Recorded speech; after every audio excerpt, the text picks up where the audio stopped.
Reiz Jaunpilī dzīvoja velns. Šī ir tāda mistiska, leģendāra vieta Jaunpils pusē. Elles kalni. Iesim tuvāk, tad jau pastīsimies, kas tur īsti ir.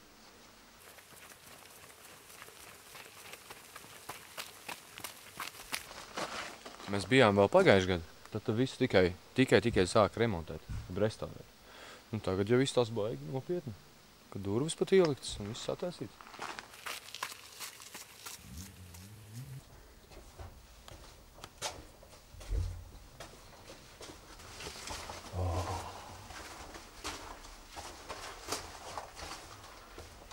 Nolas, ka nāk velns pretī.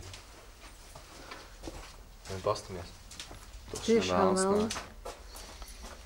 Es tikai nākus esmu nogriezis. Pārējais viss man atbilst. Štolcer, tu zini, kas šitā pa vietu? Nosacījumā Elles kalni. Bet Šitim, man liekas, viņš dzīvo tas pats tas ķipa velns. Īstā Štolcer to leģendu, tu taču viņu zini. Apmēram. Nu, kā te bija? Kad tas vācu barons šitien iespundzēja kaut kādu latviešu zemnieku, es nezinu, par kādiem grēkiem vai vienkārši tāpatās. Un ne matus, ne bārdu, mēram tā kā man, un nagus vēl neļāva griezt. Un tā viņš veda tur savus vācu čomus rādīt, kādi tie latvieši vēlni ir. Es esmu dzirdējis vēl tādu, ka viņš esot turējis melnos atvestus. Nu, vai vienu melnu. Gan es nezinu.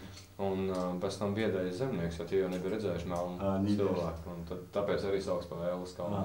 Tā tas nezināju. Bet kā diezgan ticami. Ne, par zemnieku arī es esmu dzirdējis. Jā. Tā divas.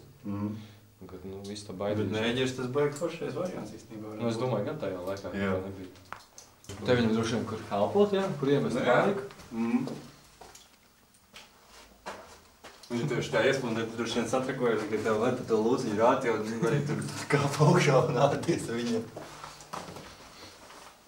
Es iedomājos to iespundē melno, kurš, piemēram, nemāk nevienu valodu citu kā savu. Taču. Viņš arī kaut kā arī pateiks, ir tikai jocīgi umabā. Un tad ir, nu, tāda Elles valoda.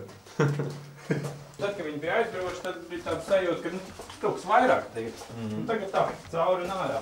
Tad tur jāielien, tur jāielien, tur jāielien. Tad no augšas jālien kaut kur. Jā, bija tāds feelings, ka te baigās tās teikt.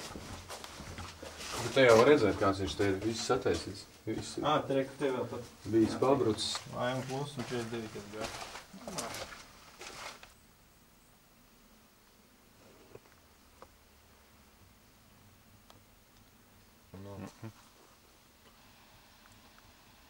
O, tas vēlniņš arī labs augšā uztaisīt.